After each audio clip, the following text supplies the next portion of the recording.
सत्य को खोजने वाले आप सभी साधकों को हमारा प्रणाम।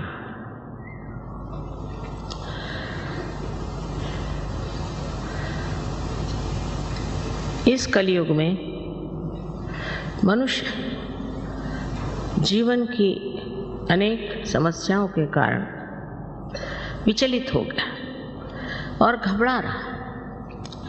कलयुग में जितने सत्य को खोजने वाले हैं उतने पहले कभी नहीं, और यही समय है जब कि आपको सत्य मिलने वाला है। लेकिन ये समझ लेना चाहिए कि हम कौन से सत्य को खोज रहे हैं, क्या खोज रहे हैं। नहीं तो किसी भी चीज़ के पीछे हम लग करके ये सोचने लग जाते हैं कि यही सत्य है। इसका कारण ये है कि हमें अभी तक केवल सत्य, एब्सोल्यूट ट्रूथ मालूम है। कोई सोचता है कि ये अच्छा है, कोई सोचता है वो अच्छा है, कोई सोचता है कि जीवन और ही तरह से बिताना चाहिए। तो विक्षुब्ध सारी मन की भावना और भ्रांति में इंसान घूम रहा। इस संभ्रांत स्थिति में उसको समझ में नहीं आता है कि आखिर क्या कारण है जो मेरे अंदर शांति नहीं। मैं शांति को किस तरह से अपने अंदर प्रस्थापित करूं। मैं ही अपने साथ लड़ रहा हूं, झगड़ रहा हूं, कुछ समझ में नहीं आता। यही कलयुग की विशेषता है, और इसी कारण इस कलयुग में ही मनुष्य खोजेगा। पहले इस तरह की संभ्रांत स्थिति नहीं थी। मनुष्य अपने मानवता से ही प्रसन्न था। अब आप इस मानव स्थिति में आ गए। इस स्थिति में अगर आपको केवल सत्य मालूम होता तो कोई झगड़ा ही नहीं होता। हर एक इंसान एक ही बात सोचता, और कुछ भी समझाने से, बतलाने से मनुष्य सिर्फ मानसिक हो जाता है, मेंटल हो जाता है। पढ़ पढ़ के भी मानसिक हो जाता है, और उसमें कोई शांति नहीं मिलती, उसमें कोई आराम नहीं मिलता, उसमें कोई चैन नहीं आता। तो सत्य क्या है ये समझ लेना चाहिए। अब बात यह है कि मैं जो कुछ भी आपके सामने बात कहूँ, इसे आप एकदम से मान्य मत करें, क्योंकि अंधश्रद्धा से हम लोग पहले ही पीड़ित हैं। स्पेशली बंगाल में तो मैं सोचती हूँ यहाँ पर इस कदर तांत्रिक ये वो सब ने जकड़ डाला। और जब हम देखते हैं कि जो धर्म के नाम पे भी बहुत बोलते हैं और चलते हैं, वो भी पीड़ित हैं, वो भी बीमार हैं, उनको भी ये तकलीफ़ है, वो तकलीफ़ है, और वो भी आपस में लड़ रहे हैं, झगड़ रहे हैं। इसका मतलब उन्होंने अभी तक सत्य को प्राप्त नहीं किया, सिर्फ उसके बड़े बड़े इश्तिहार लगा के रखे। तब मनुष्य घबरा के पूछता है कि सत्य है क्या। सत्य और प्रेम ये दोनों एक चीज है। आश्चर्य की बात है, इसका मिलाप लोग समझ नहीं पाते। समझ लीजिए आप किसी को नितांत प्रेम करते हैं तो आप उसके बारे में हर एक छोटी छोटी बातें जान लेते, पर यह परमात्मा का प्रेम है, ये दैवी प्रेम है। इस प्रेम को सत्य मान लीजिए, ऐसा मैं नहीं कहूँगी, पर यह सिद्ध हो सकता है। उसके लिए आपको इस मानव चेतना से, ह्यूमन अवेयरनेस से ऊपर उठना होगा। तभी आप समझ पाएंगे कि सत्य और प्रेम एक ही चीज है, और ये दोनों ही चीज, दोनों ही बातें, दोनों ही गुण ऐसे मनुष्य में होते हैं जिसने आत्म साक्षात्कार को प्राप्त कर लिया। और जिसने अभी तक आत्म साक्षात्कार को प्राप्त नहीं किया, और जो सिर्फ ऊपरी तरह से बातें करता है और काफ़ी लेक्चर देगा या काफ़ी कर्मकांड कराएगा, उससे आज तक किसी का फायदा हुआ नहीं और न होगा। इसके लिए ज़रूरी है कि हम समझ लें सत्य क्या है। हम ये शरीर, बुद्धि, मन, अहंकार आदि उपाधियां नहीं, हम शुद्ध आत्मा है, ये सत्य। क्योंकि हम कहते हैं ये हमारा शरीर, ये हमारा मन, ये हमारी बुद्धि, हमारी हमारी हमारी, मेरी मेरी मेरी, ये मैं है कौन, इसे जानना है। और ये मैं ही शुद्ध आत्मा है जो आपके हृदय में विराजता है, वही शुद्ध आत्मा। उसको प्राप्त करना, उसका प्रकाश अपने चित्त में लाना ही एक तरह से आत्मा का दर्शन है। और दूसरा सत्य ऐसे है, जैसे आप देखते हैं चारों तरफ ये फूल हैं, कितने सुंदर फूल, और ये फूल जिस पृथ्वी तत्व से निकले हैं, कितना चमत्कार है कि हर एक तरह का फूल अलग अलग तरीके से आता है और इसके लिए कुछ पैसा नहीं देना पड़ता। माँ का पृथ्वी तत्व जो प्रेममय है वो अपने आप इसको पनपाता है, सुगंधित करता है और रंग बिरंगों से भर देता है। ये एक महान आश्चर्य की बात है कि हम इस बारे में सोचते ही नहीं कि जीवित कार्य कैसे होते हैं। जैसे किसी डॉक्टर से पूछे कि हमारा हार्ट कौन चलाता है, हमारा हृदय कौन स्पंदित करता है, तो डॉक्टर ये कहेगा कि इसकी एक ऑटोनॉमस नर्वस सिस्टम है। तो ये ऑटो है कौन? स्वयं चालित संस्था है। तो ये स्वयं कौन है? वो स्वयं ही आपका आत्मा है। इसको प्राप्त कर लेना, उसका प्रकाश अपने अंदर लाना, ये आत्म साक्षात्कार हो।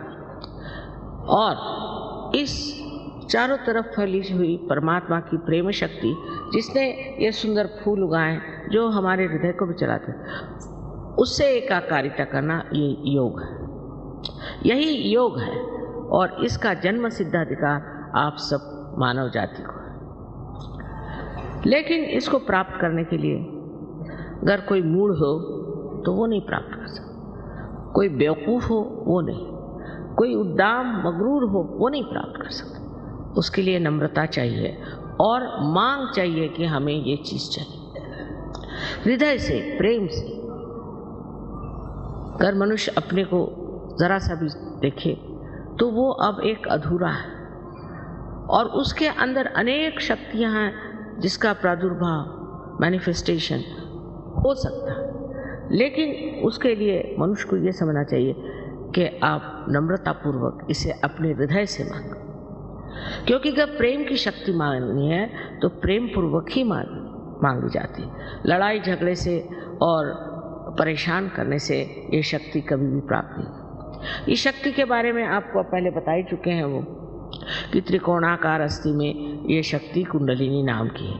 अब ये कोई नई बात मैं नहीं कह रही हूँ। हमारे शास्त्रों में छठी, समझ लीजिए छठी शताब्दी, जबकि शंकराचार्य है, उन्होंने इस पर बात की। लेकिन 13,000 वर्ष मार्कंडेय ने कुंडलिनी की बात की, पर सब संस्कृत भाषा। इसलिए 12वीं शताब्दी में ज्ञानेश्वर जी ने इसकी बात की है, जब उन्होंने ज्ञानेश्वरी लिखी जो कि गीता पर टीका थी। उसमें छठे अध्याय में उन्होंने लिख दिया कि कुंडलिनी शक्ति से आत्म साक्षात्कार घटित होता। तो उस वक़्त के जो धर्म मार्तंड थे उन्होंने कहा नहीं, ये निषिद्ध है, छठा जो अध्याय है निषिद्ध है, किसी ने पढ़ा नहीं लिखा नहीं। इस तरह से जो हमारे अंदर निहित छिपी हुई जो शक्ति है जो कि हमें उस स्थिति में पहुंचा सकती है, वो पूर्णतः एक अंधकार में, एक जिसको कहना चाहिए कि अज्ञान में, इग्नोरेंस में छिप गई। फिर हमारे यहाँ एक से एक बुद्धिमान लोग निकले, इंटेलेक्चुअल्स, जिसके लिए कबीर ने कहा है पढ़ी पढ़ी पंडित मूर्ख भय। पहले मैं सोचती थी कि पढ़ पढ़ के पंडित मूर्ख कैसे हो जाएंगे, ऐसे कैसे हो सकता, लेकिन मुझे बहुत मिले ऐसे। उनसे बात करने से पहले वही बोले जाते थे और क्या बोलते थे भगवान जाने, ये किताब में लिखा, वो किताब में लिखा। मैंने कहा आपकी किताब में क्या लिखा है वो बताइए। तो हम अपने से अनभिज्ञ अपने से अपरिचित दूसरों ही की बातें अपने खोपड़ी में भर लेते हैं। ये तो इंटेलेक्चुअल साइड हो गई। और दूसरी हो गई भक्ति की साइड, तो उसमें भी एक तरह का नशा, एक तरह का नशा है, चेतना नहीं। दोनों चीज में एक तरह से वास्तविकता से दूर, असलियत से परे, रियलिटी से बिल्कुल दूर हम खड़े हुए। अब आपको एक उदाहरण देंगे। आपके यहाँ हरे रामा हरे कृष्णा का बड़ा जोर चल रहा, लेकिन शिकागो में मैं गई थी तो वहाँ शिकागो में उनके अब जो गुरु हैं वो आए, तो वो बिल्कुल पतली धोती पहन के और ऊपर एक बनियान पहन के आए, और इतनी ठंड थी कि मैं तो शॉल में भी ठिठुर रही थी और वो भी ठिठुर रहे थे। तो मुझे मिलने आए, मैंने कहा ये आप क्या पहन रहे हो, ये ऐसी पतली धोती क्यों पहने हो भाई, इतनी ठंड है, मैं तो माँ हूँ ना। तो दुख लगा कि ये बेचारा धोती क्यों पहने। सो कहने लगे कि भाई बात यह है कि मेरे गुरु ने कहा कि आपको धोती पहने चाहिए तभी आपका मोक्ष होगा। मैंने कहा अच्छा। हमारे भारतवर्ष में 80% लोग धोती पहनते, बंगाल में तो और भी ज़्यादा। और इन सबका अगर मोक्ष होने वाला है तो तुमको स्थान कहाँ मिलेगा। फिर उसने बाल सब मुंडाए हुए थे बेचारे ने, और एक चोटी रखी थी। सो मैंने कहा ये बाल क्यों मुंडा लिए। कहले गुरु ने कहा जब तक बाल नहीं मुंडाओगे तब तक तुम्हारा मोक्ष नहीं हो सकता। उस पर कबीर ने एक बड़ा सुंदर कहा है कि अगर बाल मुंडाने से आप स्वर्ग में जा सकते हैं तो जिस मेंढे के हर साल 2 बार बाल मुंडाए जाते वो आपसे पहले पहुंच जाएगा। और वो इसको मानते हैं बड़े श्रद्धापूर्ण रीति से, और मुझसे नाराज हो गए कि आपके मैं भी गुरु के विरोध में बोल रहे हो। नहीं, मैंने कहा मैं तो माँ हूँ ना, तो इसलिए पूछ रही हूँ कि भाई ये अपनी दुर्दशा क्यों बनाए। फिर दूसरी बात समझने की है कि उपवास करो, ये नहीं खाओ वो नहीं खाओ, उपवास करो, सर के बल खड़े हो जाओ, ये करो। कहले काय के लिए? मोक्ष प्राप्ति के लिए। घर परमात्मा आपके पिता स्वरूप प्रेम स्वरूप है, तो कौन पिता चाहेगा कि अपना बच्चा सर मुंडा के पतली सी धोती पहन करके सर के बल खड़ा हो जाए अपने पिता से मिलने के लिए। बताइए कितनी अजीब सी बात है। कोई पिता चाहेगा कि अपना बच्चा भूखा मरे। और माँ को तो अगर सजा देना तो खाना बच्चे बंद कर देते, हम खाना नहीं खाएंगे, हो गया माँ खत्म। कुछ भी गुस्सा आएगा उनका खत्म हो जाता। आप तो माँ को बहुत अच्छे से जानते। तो कौन ऐसा विचित्र तरह का आलंबन है जिससे आप इस मोक्ष को प्राप्त हो सकते। आप जब मनुष्य हुए तो आपने कितना पैसा खर्च किया? आप कौन से तांत्रिक के पास गए थे कि गुरु के पास गए थे, कुछ किया था? आप मनुष्य तो हो ही गए ना। तो कोई ना कोई ऐसी अंदर शक्ति है जिसे मैं प्रेम की शक्ति कहती हूँ, जिसको कि रिडम्पशन की शक्ति कहते हैं, जिससे मनुष्य का उत्थान होगा, जिससे आज आप मनुष्य स्वरूप हो। अब अगर ये आपके अंदर शक्ति है, समझ लीजिए, अगर है तो उसका उत्थान क्यों न किया जाए। अब इसके लिए आप पैसा वैसा नहीं दे सकते, इसके लिए आप मुझे नहीं खरीद सकते। कोई अपने माँ को खरीदता है क्या? कम से कम अपने देश में तो कोई नहीं खरीदता, आप परदेश की बात करो। तो इसको पाने की चीज क्या है? ये भी आपकी अपनी व्यक्तिगत अपनी आपकी माँ है, हर एक की। और आपके अंदर जो भी कुछ है, आपका भूतकाल, आपका भविष्यकाल, आपका सब कुछ इसमें टेप रिकॉर्ड के जैसे भरा हुआ। और वो जानते, ये आपकी माँ व्यक्तिगत आपकी अपनी अपनी अलग अलग माँ है, वो आपके कुंडलिनी में स्थित है। और इसकी शक्ति को अगर जागृत करना है तो उसके लिए आप क्या पैसा दे सकते हैं? अगर समझ लीजिए इस पृथ्वी में आपको पृथ्वी माँ के उदर में एक अगर बीज आपको बोना है तो वो अपने आप सहज स्पॉन्टेनियसली पनप जाता है। उसके लिए क्या आप सर के बल खड़े हो, नहीं तो कुछ भी करो, उससे फायदा होगा? समझ की बात है। जो जीवित कार्य है वो सारा जीवित कार्य सहज होता है। सहज का माने दूसरा और ये कि सह माने आप और ज माने आपके साथ पैदा हुआ, ये योग का अधिकार है, इसे आपको प्राप्त कर लेना चाहिए। फिर उससे अनेक लाभ हैं। मुझे पता नहीं योगी जी ने आपसे क्या क्या लाभ बताया, लेकिन एक संसार में आप अगर किसी से प्यार करते हैं तो आप नहीं जानते कि सूक्ष्म में उससे कितने लाभ होते हैं।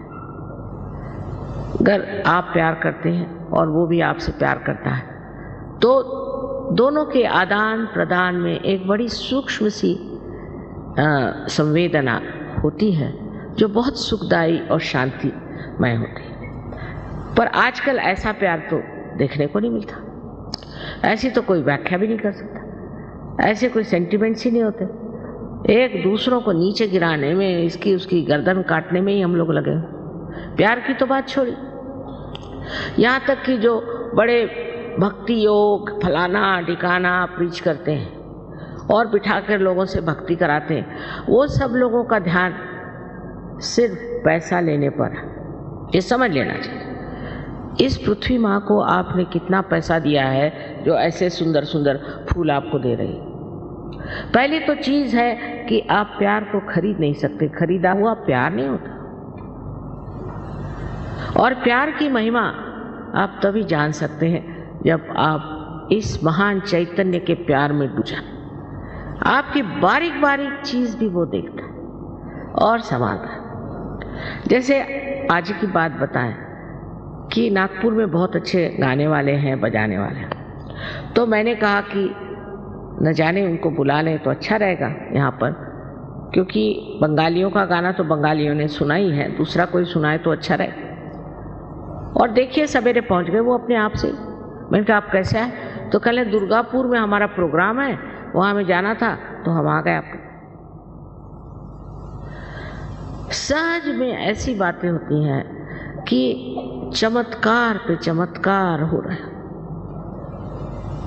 आपको मैं बताऊंगी तो आपको विश्वास है कि चमत्कार जिसको हम कहते हैं वो चमत्कार नहीं है, क्योंकि यह परमात्मा का क्या है, उसमें क्या चमत्कार हो सकता, वही स्वयं चमत्कार है।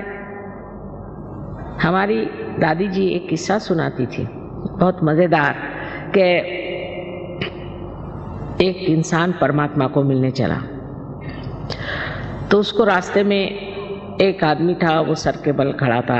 वो कह रहा था भाई मैं तब से सर के बल खड़ा हूँ, मुझे भगवान कब दर्शन देंगे, तो ज़रा भगवान से जाके कहो कि ज़रा जल्दी दर्शन दे।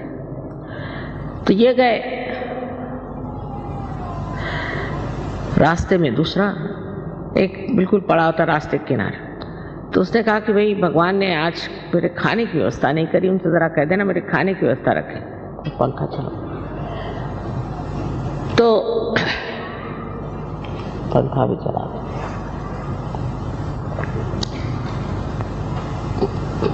तो इन्होंने कहा कि अच्छा हम कह देंगे भगवान से।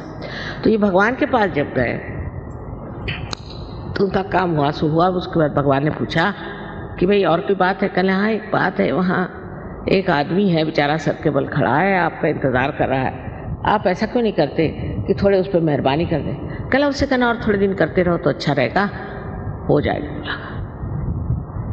उसके बाद दूसरे आदमी के बारे में कहा कि साहब उसको तो खाना नहीं मिला, ऐसे रास्ते पड़ा, कह रहा था भगवान से कह देना। अरे उनका खाने में ये कैसे हो सकता, एकदम उसका इंतज़ाम करो। तो ये अचंभे में पड़ गया कि वो तो सर के बल पर खड़ा है तब से, उसकी कोई परवाह नहीं, और ये ऐसी रास्ते पर ऑर्डर दे रहा है और इसकी इतनी परवाह करें। अब ये प्रेम की बात है। तो उनसे परमात्मा ने कहा अच्छा तुम ऐसा करो, तुम नीचे जा रहे हो ना, तो दोनों से एक ही बात कर। क्या बात? कि मैं भगवान के यहाँ गया तो एक सुई के टोक में से उन्होंने सुई के छेद में से एक उसमें से ऊँट निकाल दिया, बस इतनी बात करना था। तो ये आए नीचे, तो पहले इनको वो मिला जो कि सर के बल खड़ा था, फिर ज़रा उनका भाई तुम ठीक आ जाओ, कहा कि अच्छा हम आएंगे कभी। भगवान ने कहा तो और क्या देखा तुमने भगवान? अरे मैंने बड़ा आश्चर्य देखा कि उन्होंने सुई के छेद में से एक ऊँट निकाल दिया। अरे कहने क्या झूठ बोल रहे हैं, भगवान के यहाँ क्या हुआ है, तुम तो मुझसे झूठ बता रहे। अच्छा कहने फिर वो दूसरा आदमी था उसके पास, अरे हाँ खाने का तो इंतज़ाम हो ही जाता, मैंने सोचा ऐसे ही बता दें। तो और क्या देखा तुमने? तुम बताया कि एक आश्चर्य की बात कि एक सुई के छेद में से उन परमात्मा ने एक ऊँट को निकाला। अब इसमें जो सूक्ष्म बात है वो समझिए। तो वो कहता है इसमें आश्चर्य कौन सा? अरे वो परमात्मा है। वो ऊँट तो क्या दुनिया ही निकाल दे, न जाने विश्व के विश्व निकाल दे, वो परमात्मा है। तुम क्या समझते हो अपने को? ये एक नितांत विश्वास, क्योंकि आत्म साक्षात्कारी आदमी को उसका जो विश्वास होता है वो अंधा विश्वास नहीं होता, वो साक्षात में विश्वास। साक्षात कोई भी चीज अंधे से मान लेना ये मनुष्य के लिए शोभा नहीं देती। आप पहले इसका साक्षात करिए, पहले आप सत्य को जान लीजिए, और सत्य को जानने के बाद आप जानिएगा कि आप कितने महान और गौरवशाली हैं। अभी तो आप अपने बारे में कुछ जानते ही नहीं। जैसे कि किसी छोटे गांव में चले जाइए जहाँ बिजली नहीं कुछ नहीं, और टेलीविज़न ले जाइए और उनसे कहे कि देखो इसमें सब तरह की फिल्म आएंगी, फोटो आएंगे, ये कहला ये डब्बे में, इस डब्बे में, कहला हाँ इसी डब्बे में। जब उसका कनेक्शन हो जाता है तो वो हैरान, इस डब्बे में चीज़ कैसे है। ऐसे हम भी अपने को एक डिब्बा समझते हैं। और ख़ासकर बंगाल में मैंने देखा है कि इंसान बहुत निराश रहता है हमेशा, और रोने के गाने गाते रहता है, रोने में रहता है। अब दिन बदल गए, ये समझना चाहिए कि नया समय आ गया। ये बड़ा एक विशेष समय, इसको मैं ब्लॉसम टाइम कहती हूँ, बसंत बहार कहती हूँ। लेकिन बहुत से लोग इतने निराश हो गए, इतने निराशा में फंसे हुए हैं कि वो समझ ही नहीं सकते कि इस निराशा के बाद एक बड़ी भारी सुबह होने जा रही जो सारे दुनिया में छा जाएगी, और वो आज का समय। पर वर्तमान को हम नहीं जानते, और वर्तमान असलियत है। तो विचार उठे नीचे गए, फिर विचार उठे नीचे गए, उसके बीच में एक जगह है जिसे विलंब कहते हैं, पॉज। वो विलंब को हम नहीं पकड़ पाते जहाँ वर्तमान है।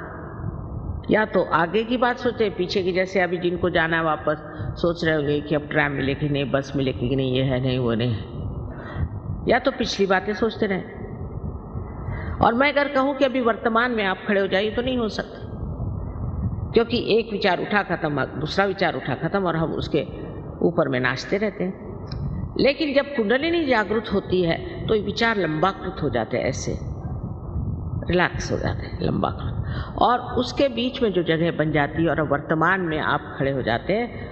और जब आपका चित्त वर्तमान में होता है तो आप कुछ नहीं सोचते, निर्विचार, और निर्विचार में आनंद झरने लग जाता है। अब जैसे यहाँ एक बड़ा सुंदर कारपेट है, एक उदाहरण के लिए, तो मैं कहूँगी भाई कितना सुंदर है, अब मैं करिए, मेरा है तो मेरे लिए सर दर्द हो जाएगा कि भाई ख़राब ना हो जाए, ये नहीं वो नहीं, इंश्योर करो, सब जो होते हैं प्रॉब्लम्स कोई चीज़ पाने की। और मेरा नहीं दूसरे का है तो मैं ये सोचूंगी कितने का मिला, कहाँ मिला, कब पाएंगे ये। लेकिन अगर हम निर्विचार इसे देखें तो इसको बनाने में जिस कलाकार ने अपना आनंद बूट दिया है, वही आनंद सर से लेकर नीचे तक ठंडा ठंडा बहना शुरू हो जाए, और उस आनंद में आप स्नात हो जाए। जब आप निर्विचार हो जाते हैं तब आप अपने शांति में खड़े हो जाते हैं। शांति, ये कहने की बातें हैं कि शांति के बड़े बड़े इन लोगों ने ऑर्गेनाइजेशंस बनाए, शांति में अवार्ड्स दिए, ये वो। मैंने तो बहुत से लोगों को देखा है जिनको बड़े शांति अवार्ड्स मिले, इतने गर्म होते हैं, इतनी गर्म तबीयत कि उनसे अगर मिलना हो तो एक लकड़ी जाके लेके जाइए सामने, और नहीं तो लेके 2-4 झापड़ी मार के जा। कोई आप उनसे बात ही नहीं करते, इतने गुस्से ले लो, उनमें कोई प्रेम की झलक भी नहीं। वो क्या है, शांति दें। और उनको इंटरनेशनल अवार्ड्स मिले, पता नहीं किस तरफ से देख के दिए उनको इंटरनेशनल। इस प्रकार हम लोग बिल्कुल भुलावे में रहते हैं, क्योंकि हमारे अंदर की जब शांति प्रस्थापित होती है तब हम समझते हैं कि शांत चित्त क्या है। जैसे कि आप पानी में खड़े हैं तो आप परेशान हैं उसकी लहरों से, क्योंकि लहरें आकर के आपको डरा रही कि कहीं डूब न जाए। पर अगर आप किसी नाव में चले जाएं तो आप लहरें देख रहे हैं, मज़ा आ रहा है, आपको घबराहट नहीं। पर अगर आप तैरना जानते हैं तो आप कूदते हैं नीचे में और जो डूब रहे हैं उनको बचा सकते हैं। इसी प्रकार सहयोग में आपकी प्रगति थी। पहले आप निर्विचार समाधि में उतरते हैं, फिर आप निर्विकल्प समाधि में। कभी कभी ये किसी को दोनों एक साथ मिल जाते हैं। ये बड़ी आश्चर्य की बात है, दोनों चीज़ एक साथ घटित होती है और इसमें इंसान जो है उस शांति को भी प्राप्त करता है और उन शक्तियों को भी प्राप्त करता है जो उसके अंदर निहित है। पर उसका कोई वो ये नहीं कि उसके लिए बाल मुंडा ले या उसके लिए भगवा वस्त्र पहने, कुछ ये सारे भाव अंदर। आपको तो राजा जनक की कहानी मालूम है, मुझे नहीं बताना चाहिए, पर जैसे अब मैं गृहस्थ हूँ, मेरे पति ऐसे ऐसे हैं, चलो उन्होंने कहा तो कपड़े पहन लिए अच्छे, कहा तो जेवर पहन लिए। जब किसी चीज़ को पकड़ा ही नहीं तो छोड़ेंगे क्या? अगर आपने पकड़ के रखा है तो आप छोड़ सकते हो, पर अगर पकड़ा ही नहीं तो छोड़ो क्या? इस तरह की स्थिति जो है संन्यास अंदर से होती है, बाह्य से दिखाने की स्थिति नहीं होती। बाहर से तो कपड़े सन्यासी के पहले अंदर धंधे चोरों के, इसका फायदा क्या? तो ये जो ढोंग है ये सब खत्म हो जाता है, क्योंकि मानव अपनी इज्जत करने लगता है, अपना मान उसको होता है, उसके अंदर एक तरह की चमक आ जाती है कि मैं क्यों, मुझको क्या करना। और ये आत्म साक्षात्कारी लोग ही दुनिया में बड़ा बड़ा नाम करते, जैसे अपने यहाँ तिलक साहब, तिलक आत्म साक्षात्कारी थे, इसमें कोई शक नहीं। अब्राहम लिंकन थे, वो आत्म साक्षात्कारी थे। शास्त्री जी थे, वो आत्म साक्षात्कारी। हमें तो हम कहते हैं कि जो लोग आत्म साक्षात्कारी नहीं, वो कभी भी सत्य पे टिक ही नहीं सकते। आप कोई भी ऑर्गेनाइजेशन ले लीजिए, बस झगड़े शुरू आपस में। क्यों? क्योंकि असत्य पे खड़े हो, इसीलिए सब डामाडोल हो रहे हैं। तो पहले आपको प्राप्त करना चाहिए कि अपनी अंदर की शांति। इस शांति को प्रस्थापित किए बगैर आप कोई भी विश्व में शांति नहीं कर सकते। अब ये कहना कि जिसको जाना है अभी चले जाए, जिस वक्त में हम जागृति का कार्य करेंगे तब उठ के जाने की कोई ज़रूरत नहीं। दोनों हाथ हमारी तरफ करें।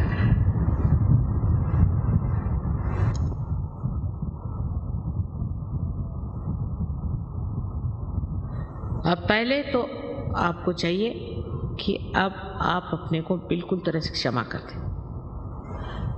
इस वक्त अपनी गलतियां और पाप पुण्य जोड़ने की जरूरत है।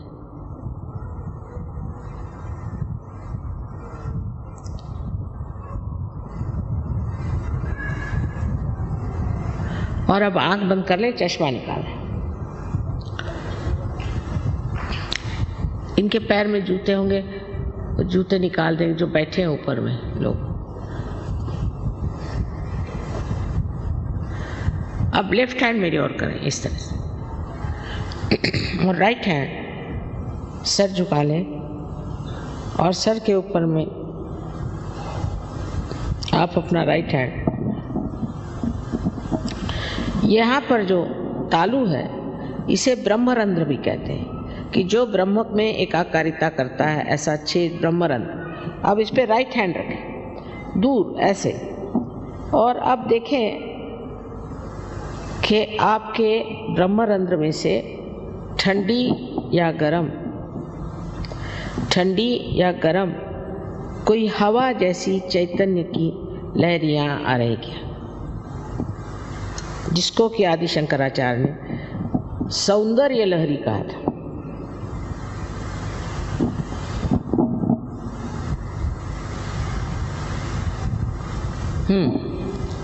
नीचे सर झुकाएं, नीचे सर झुकाएं। अब मेरे और राइट हैंड करें, और फिर से अपना सर झुकाएं, और लेफ्ट हैंड से अब देखें, सर पे हाथ नहीं रखें, सर से दूर, सर झुका, लेकिन शंका नहीं करने की। आप ही के सर से ठंडक आ रही, शंका नहीं करनी, सर झुकाइए। अब अगर गरम आ रहा है इसका मतलब ये है कि आपने अपने को या दूसरों को क्षमा नहीं की, तो वो अभी आप क्षमा करें। और इस वक्त ये मांगना है कि हमें माँ आत्म साक्षात्कार दीजिए। आप मांगिए मन में कि माँ हमें कृपया आत्म साक्षात्कार दीजिए। मैं ज़बरदस्ती नहीं कर सकती, मैं आपकी जो स्वतंत्रता है उसको नहीं छू सकती, क्योंकि अगर स्व का तंत्र बताना है तो उसके लिए ज़रूरी है कि आपकी इच्छा से सब होगा। तो अब फिर से राइट हैंड से आप देखिए और कहिए कि माँ मुझे मेरा आत्म साक्षात्कार दीजिए। राइट हैंड से। अब दोनों हाथ आकाश की ओर करें और सर ऊपर की तरफ। और यहाँ एक प्रश्न पूछें अपने मन में विश्वास के साथ, माँ क्या ये परम चैतन्य की लहरें हैं? प्रश्न करें 3 बार अंदर अपने हृदय में पूछें, माँ क्या ये परम चैतन्य की लहरें हैं? सर पीछे कर, आत्मविश्वास के साथ पूछिए, शंका नहीं करनी है। हाँ, अब हाथ नीचे करें। अब दोनों हाथ मेरी ओर करें इस तरह से, चश्मा पहन लें और मेरी ओर देखें और विचार नहीं करें, विचार नहीं करें। आपके विचार ठहर गए, निर्विचार।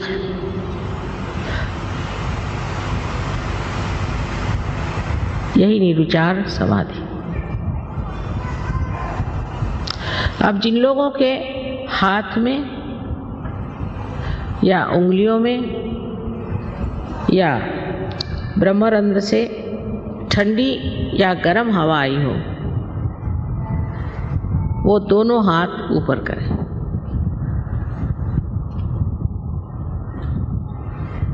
वाह वाह, जरा देखिए आप लोग, क्षण भर में तो सब पार हो गए, क्षण भर में सब पार हो गए, सबने प्राप्त कर लिया। आप इसको आगे बढ़ाना है। आप सारे आत्म साक्षात्कारी लोगों को हमारा वंदन। अनेक बार